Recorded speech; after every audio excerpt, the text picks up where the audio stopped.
Alors, d'abord, je voudrais souligner l'intervention de M. Crèvecoeur. Je pense qu'il y a toujours eu de la place pour souligner effectivement des activités d'un groupe communautaire pour interpeller le Conseil, et ça aura toujours sa place, peu importe le règlement en place. Je pense qu'il faut le faire, et en ce sens, je veux inviter les gens, justement, à venir le 17 octobre à souligner, justement, le refus de la misère au Parc Beaulieu.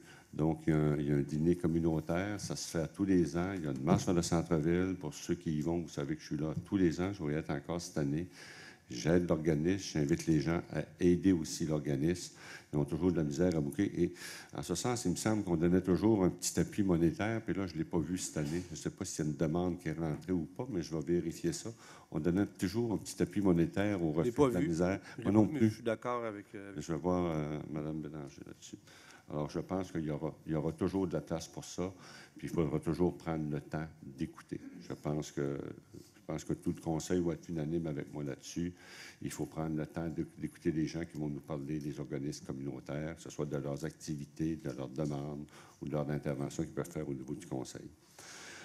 Ensuite de ça, je voudrais souligner M. Maheu, je ne sais pas s'il était encore là. Oh, M. Maheu est là. Bon, c'est bon.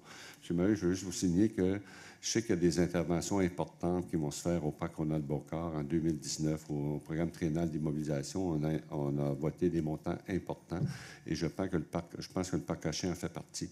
Vous avez raison, il faut que ce soit revu. Là. Je pense que c'est pas mal abandonné. Je me souviens qu'on avait parlé, ça date du mois de mai ou juin, là, on a parlé lorsqu'on a travaillé sur le triennal d'immobilisation, puis même les clôtures, c'est déficient. Je pense qu'il va y avoir tout ça. Il faut réaménager tout ça. Et on va commencer une première phase d'intervention au parc Ronald-Beauregard. C'est un parc qui doit être mis en valeur d'une façon importante. Alors, je pense qu'il y a une première phase 2019. Il va falloir prévoir plusieurs phases pour investir beaucoup d'argent dans ce parc-là. C'est un parc extraordinaire avec une façade extraordinaire sur la rivière Richelieu. Puis il va falloir le mettre en valeur pour la population.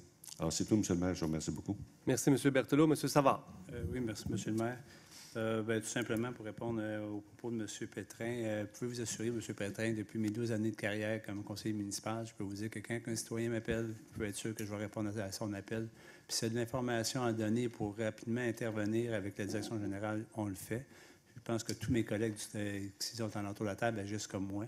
Les seuls points que je pourrais vous dire, si un citoyen m'appelle pour quelque chose, à part du réseau Facebook, il peut me rejoindre en tout temps sur mes courriels. Fait que donc, ce qui veut dire, c'est que je pense qu'on est très, très près de nos citoyens et qu'on est très à leur écoute. Puis en n'importe quel temps, ils nous rejoignent autant la fin de semaine que les soirs dans la semaine. Donc, je pense qu'on est assez efficace sur ce côté-là.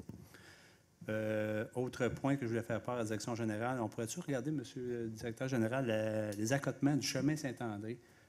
Chaque année, on a l'habitude de refaire au début de l'automne. Ça serait important de le faire le plus rapidement possible parce que ça s'en vient à risque, cette zone-là. Autrement dit, je n'ai pas d'autre chose. Fait que je vous souhaite une bonne soirée et bon retour à la maison. Merci, M. Savard. Mme Marcoux. Oui, M. le maire. Moi, j'aimerais revenir sur la résolution que j'ai votée contre, là, personnellement, pour Compo. Je veux bien que les gens saisissent. Je n'ai aucun problème. M. Bessette a dit, M. le maire, s'il y a besoin d'aide, je n'ai aucun problème. Je trouve que c'est très approprié. Si vous avez besoin d'aide, vous le demandez au conseil d'administration de Compo. Si on autorise le directeur des finances de la ville, bien, tant mieux, parce que c'est une personne très compétente, l'avocate aussi. Fait que je n'ai aucun problème. Mais il s'est dit beaucoup de choses autour de la table et j'aimerais clarifier certains chiffres. J'ai siégé assez d'années à Compo que je sais ce que je peux dire et ce que je ne peux pas dire. Je dois vous dire, on parle qu'il y a beaucoup d'argent qui est investi. C'est normal parce que la ville a beaucoup de portes. Sur le compte de taxes d'un citoyen, là, la ligne traitement des ordures, là, déchets, c'est 145 $ par porte. Autrement dit, 145 $ par unité de logement. Je peux vous dire que ça comprend 41 collectes d'ordures, collecte, transport, traitement, enfouissement. Ça comprend 52 collectes de matières recyclage, collecte, transport, traitement. Ça comprend la gratuité dans les écocentres, pour les citoyens du Haut-Richelieu, bien entendu. Bien, de la ville de Saint-Jean, là, je m'adresse à la ville de Saint-Jean. La gratuité pour beaucoup de choses est illimitée. On parle des branches, des feuilles, du gazon, des serres puériens qu'on appelle, là, les appareils électroniques, les pneus, les produits dangereux, la peinture. Écoutez, c'est beaucoup de choses, là, ça. Ça, pour sortir de l'éco-centre après cette entrée, là, il y a des coûts rattachés à ça. Mais tout ça, c'est dans le but de diminuer l'enfouissement. Vous avez le droit à 5 voyages de matériaux de construction gratuits, 5 voyages de 75 pieds cubes chacun. On fait la réparation des bacs de recyclage gratuitement. Il y a l'administration, on gère les plaintes, et en plus, depuis 3 ans, avant, la ville de Saint-Jean était facturée pour la collecte de feuilles. Depuis 3 ans, ça va être la 4e année cette année, collecte de feuilles gratuit. Ça, c'est bien beau, les ramasser, les feuilles au chemin, là, mais il faut aller les faire traiter après. Ils sont épandus sur des terres agricoles et tout ça, c'est géré par une firme en environnement.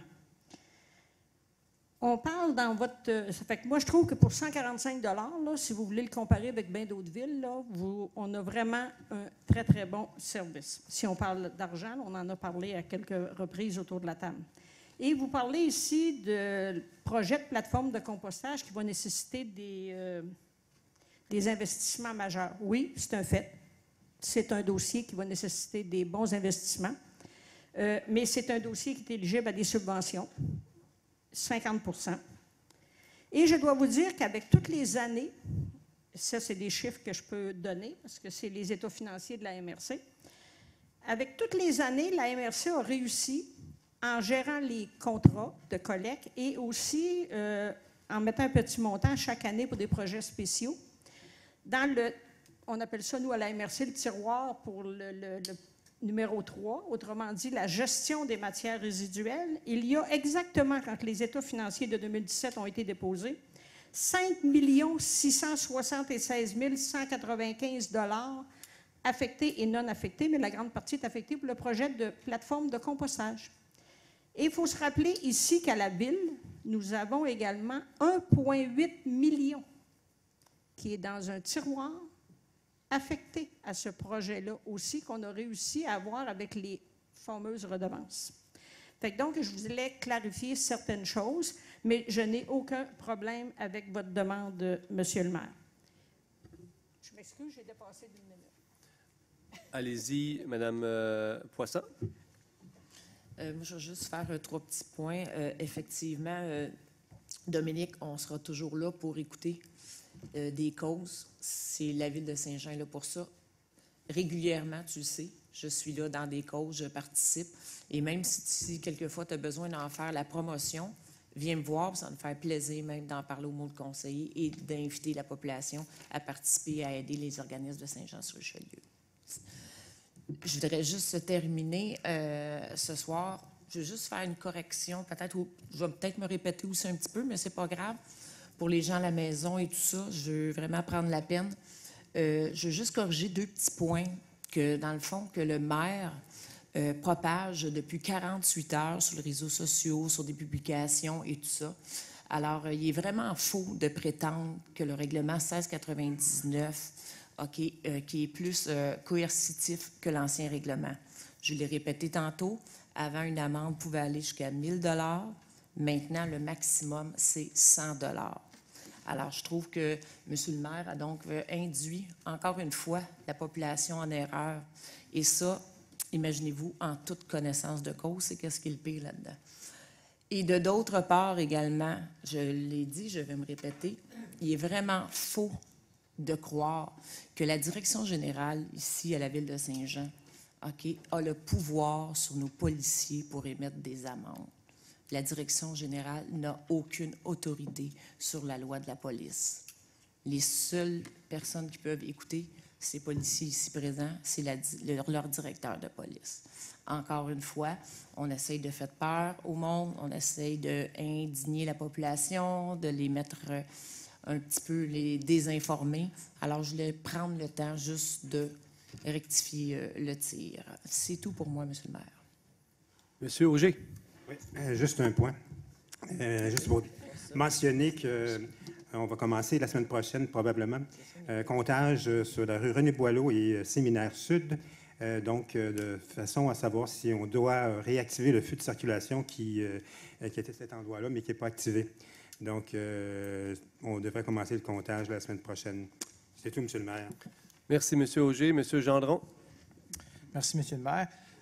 Même chose, je trouve les interventions de M. Chouanière, Crève-Cœur, il y a 2 noms de famille, je pense, là. Ça fait 2 fois, puis j'aime vraiment les interventions de M. Chouanière. Donc, je tenais à le préciser aussi, comme Patricia a pu le faire. Je voulais revenir sur la résolution qu'on a votée aujourd'hui. J'ai voté contre. Et puis, en fait, l'idée n'est pas bête. N'est pas bête du tout. Sauf que M. le maire, M. Bessette a même précisé la semaine passée qu'il aimerait ça avoir 96 heures d'avance les ordres du jour. Qu'on puisse les regarder, travailler, poser des questions, arriver en plénier puis être préparé. La résolution qu'on vous a présentée aujourd'hui, qu'on a votée dessus tantôt, puis qu'on a de l'air encore des beaux méchants, là, ça a déjà été présenté par courriel à 16h15. Aujourd'hui. Tu sais, sérieusement, là, pour ne pas répéter un patois, un slogan populaire présentement pour un certain parti, sérieusement. On est-tu sérieux, là? À 16h15, puis là, nous autres, à 19h, il fallait décider tout de suite. Voyons donc, ça n'a pas de sens, là. C'est ça qui ne marche pas. Ça ne veut pas dire qu'on est contre nécessairement. Il faut en parler. Il faut en discuter entre nous autres. Il faut échanger. Il faut voir, M. le maire, si vous êtes prêt à négocier, à voir qu'est-ce qu'on peut améliorer sur cette demande-là. On peut-tu imposer des gens? On peut-tu voir? Mais non. À 16h15, on l'apprend. Il faut prendre une décision à 19h30. On le prend ou on ne le prend pas. Voyez-vous? C'est ça qui ne marche pas à l'Hôtel de Ville. C'est tout, M. le maire. Merci. Merci, M. Gendron. M. Bessette. Premièrement, je déclare avoir fait une offre d'achat acceptée sur le 181 Vanier, Saint-Jean-sur-Richelieu. Moi, je vais revenir sur la résolution. OK? Je ne me dirai pas sérieusement, mais si vous m'appelez et vous êtes dans le trouble, vous n'avez pas besoin de m'appeler 96 heures d'avance, là, je vous le dis. Appelez-moi, je vais répondre. Là. Je vais être là. Puis oui, j'ai besoin des documents 96 heures d'avance pour vérifier mes affaires, mais si vous avez des problèmes, appelez-moi, je vais être là en 15 minutes. Ça ne sera pas si long que ça. Là, on a quelqu'un qui demande de l'aide. Il n'est pas sûr. Il veut être sûr que ces millions-là sont bien gérés. Sérieusement.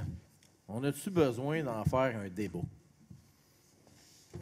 Il ne demande rien, là. Il veut juste avoir de l'aide de professionnels de la ville. Parce qu'il ne se dit pas avocat, puis il ne se dit pas comptable. Bien, je vais revenir. Il faut du leadership pour faire ça. C'est la première fois, depuis que la MRC existe, qu'on a un maire qui demande de l'aide d'un comptable puis d'un avocat juriste. La première fois, là.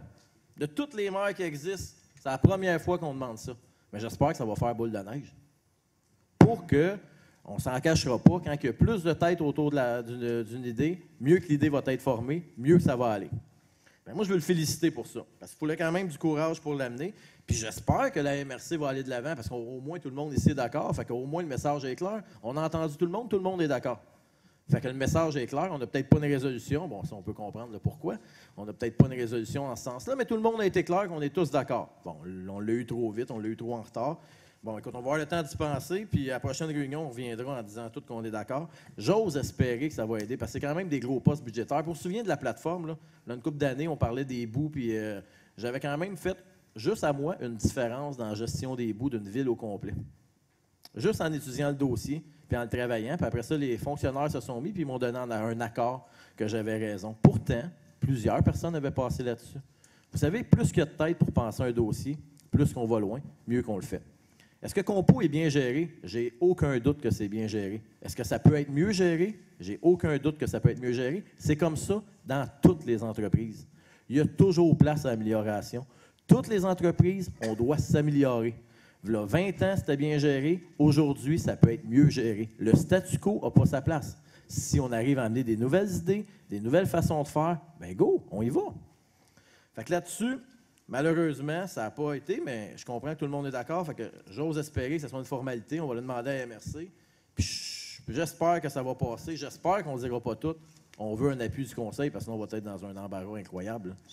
S'ils nous demandent l'appui du conseil et on ne veut pas l'avoir, la MRC, ça ira pas bien. Mais je veux féliciter là-dessus M. Laplante, parce que des fois, peut-être qu'il ne fait pas des bons coups, mais là-dessus, c'en est un bon. Il faut lui dire quand c'est un bon coup de demander de l'aide, c'en est un bon. Puis c'est la première fois, je vous le dis, la première fois depuis que Compo existe qu'un maire demande l'appui de professionnels pour aller plus loin, pour amener des nouvelles idées. Je pense que ça mérite une bonne main d'applaudissement, ça.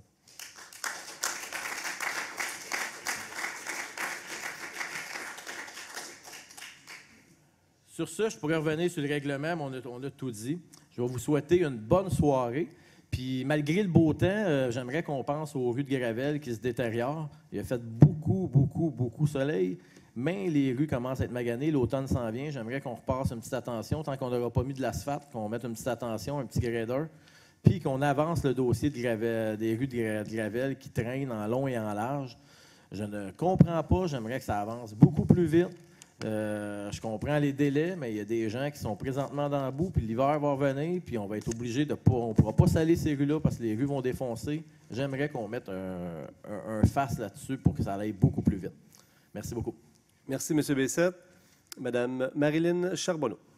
Oui, je vais revenir sur la question de M. Maheu. Je voulais juste dire qu'effectivement, c'est une priorité. C'est vrai que les gens de l'île Sainte-Thérèse, les gens de Saint-Luc, tous ces gens-là doivent prendre leur auto, parcourir beaucoup de kilomètres pour aller faire profiter à leur animal, finalement, d'un espace qui est adéquat pour eux.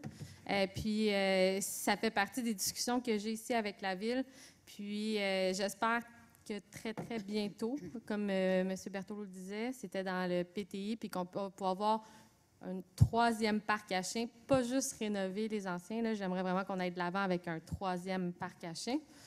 En même temps, j'ai goût aussi ce soir de vous parler de beaux projets qui avancent parce que j'ai la chance d'être sur le comité environnement, où est-ce que j'ai des citoyens et des organisations hyper impliquées qui débordent de motivation, de bonnes idées. Puis tout ça, ça nous a amené la semaine passée à voter des résolutions. Malheureusement, je n'étais pas là, mais j'aurais bien aimé pouvoir participer à ça. Où est-ce qu'on a posé des gestes importants pour un aménagement responsable de nos villes, parce qu'on le voit avec les changements climatiques, c'est une priorité, puis je pense que c'est le temps maintenant de faire des gestes importants là, pour améliorer la résilience de nos villes. Une des choses qu'on a fait, c'est qu'on a adopté des nouvelles normes écologiques, ce qui veut dire qu'on va enfin agir, légiférer ou être plus encadrant concernant les infrastructures de transport, dont les stationnements. Ça veut dire travailler pour réduire la place qu'ils vont occuper.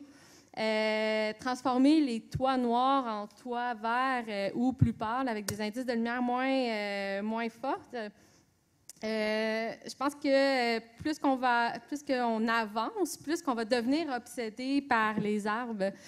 Quand je dis obsédé par les arbres, on a tendance à dire on fait des plates-bandes, on aménage le devant de nos maisons, mais là, tu sais, on a été vraiment plus contraignant. On amène les nouveaux commerces, les nouvelles résidences à planter des arbres. On leur demande un seuil minimal. Ce que je trouve super intéressant, puis j'aimerais ça pouvoir lancer l'appel à tous les commerces, les industries ou même les maisons déjà construites qui puissent prendre connaissance de ce règlement-là, puis dans la mesure du possible, s'ils sont capables de se conformer à ça, je trouve que ça serait une belle preuve une belle démarche collective, finalement, là, que de ne pas nécessairement attendre d'être obligé de le faire, mais de le lire puis d'aller en avant avec ça.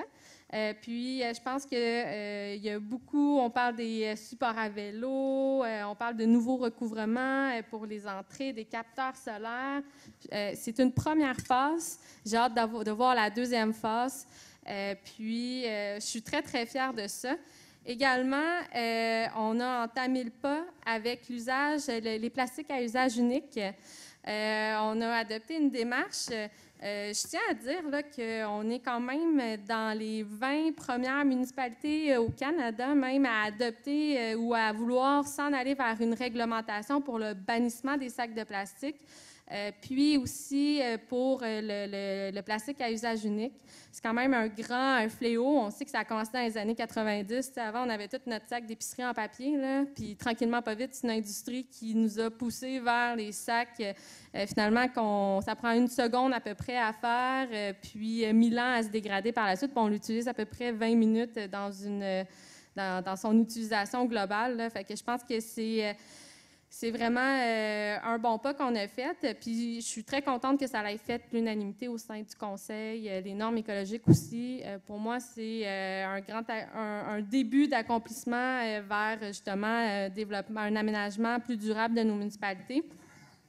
Puis ça va se faire en 3 axes. On est vraiment allé dans la volonté de sensibiliser, puis tranquillement, pas vite, la réglementation va se mettre en place. Également, la semaine dernière, j'ai eu la chance d'assister au regroupement scout où est-ce qu'ils font leur passation des niveaux. Puis j'ai eu la chance de faire la découverte de Myriam Kirouac-Nascimento, qui a 19 ans. Cette fille-là, très impliquée dans sa communauté, il y a eu un appel à projet vers la mi-octobre pour aller dans les Alpes françaises pour finalement leur apprendre la survie en hiver. Puis, à travers le Canada, c'est notre Johannes qui a été choisie, qui va aller nous représenter, qui va aller 6 mois là-bas avec l'Association Scout du Canada. Puis, je suis très fière de pouvoir le mentionner parce que les scouts, ils font beaucoup pour notre communauté. Ils sont très impliqués dans les divers événements de la municipalité. Puis que, justement, cette excellence-là puisse être reconnue, à travers le Canada, puis qu'on puisse faire bénéficier de notre expertise outre-mer. Je trouve que c'est un bel accomplissement. Je voulais aussi des nouvelles de mon district. Super contente. Vous vous rappelez, j'ai milité longtemps pour le service de garde. Enfin, il y a des consultations avec la commission scolaire. À travailler avec les citoyens, on va voir enfin peut-être des solutions pour les citoyens. Île Sainte-Thérèse, Jean Talon. Alors, je suis très fière de pouvoir voir que le projet avance, puis on espère que les citoyens vont être heureux du dénouement. Et je vais arrêter là parce qu'il me manque de temps, mais il y a tellement plein de projets à la municipalité qui avancent, puis dans le district numéro 12, que je manque de temps pour tout vous les dire. Alors, pour terminer, je vais juste faire la déclaration que j'ai eue. J'ai bénéficié d'une passe ambassadeur pour 9 jours, 4 billets VIP pour 9 jours, 15 billets VIP pour 1 jour, 15 billets de courtoisie, 4 billets pour l'activité reconnaissance, 2 envolants Montgolfière, 10 coupons de consommation dans le cadre du Festival des Montgolfières pour un montant de 4 437,50 $. Merci beaucoup. Merci, Mme Marilyn Charbonneau. Mme Claire Charbonneau. Juste un petit point, je veux juste revenir sur le règlement 1699.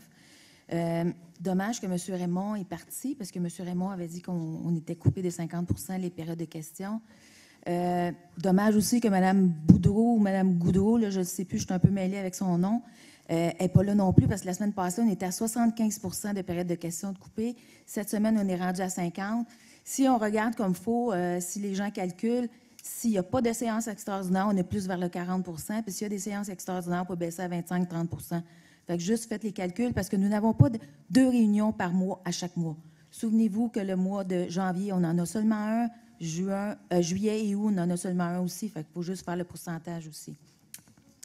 Un autre petit point concernant les règlements, j'aimerais juste faire une comparaison avec l'ancien règlement. Dans le décorum, on dit que il peut ordonner l'expulsion c'est-à-dire le maire peut ordonner l'expulsion si une personne utilise un langage grossier, injurieux, violent ou blessant ou en diffamant quelqu'un.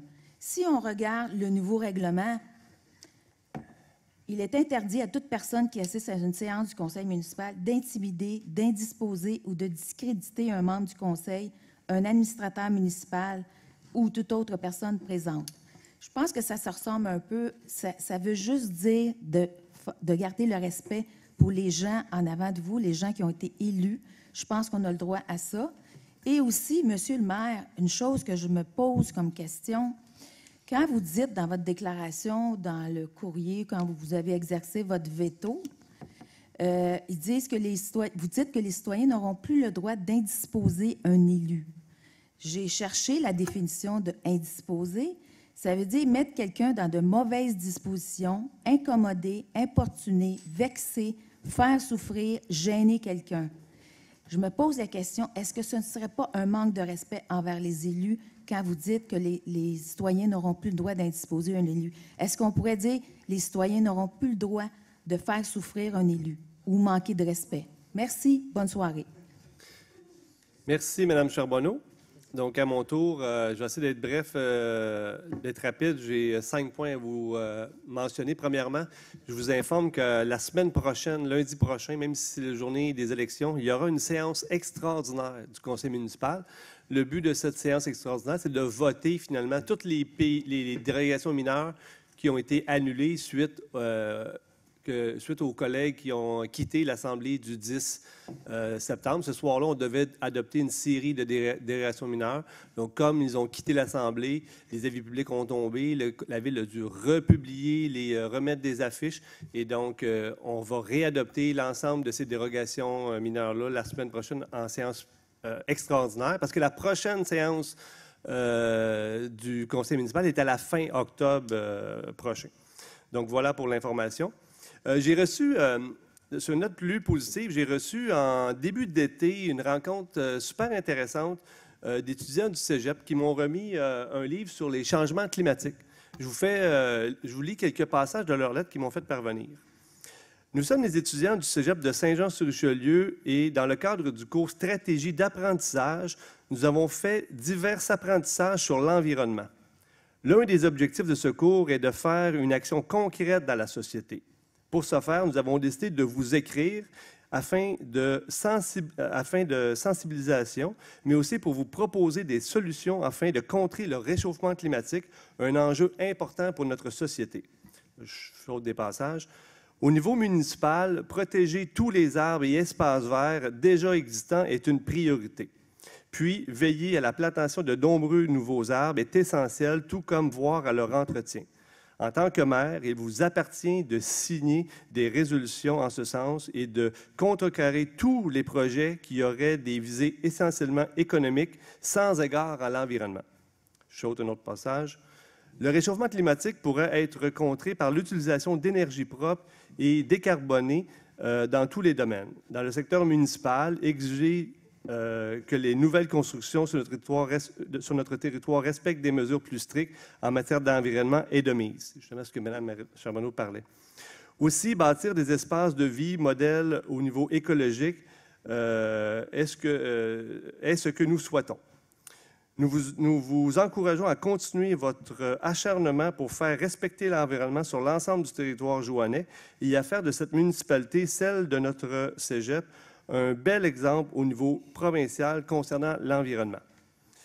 Finalement, nous joignons un roman graphique dont l'auteur est Yoram Bowman, un économiste de l'environnement à l'Université de Washington, qui explique fort bien le réchauffement climatique, la nécessité d'agir et les solutions possibles. Cette œuvre est particulièrement intéressante et nous avons pensé qu'elle pourrait vous intéresser et aider dans les prochaines décisions qui devront être prises. Nous aimerions beaucoup que vous lisiez ce livre cadeau. Merci pour votre implication en environnement. C'est signé les élèves du cours stratégique d'apprentissage de la session hiver 2018 du cégep de Saint-Jean-sur-Richelieu.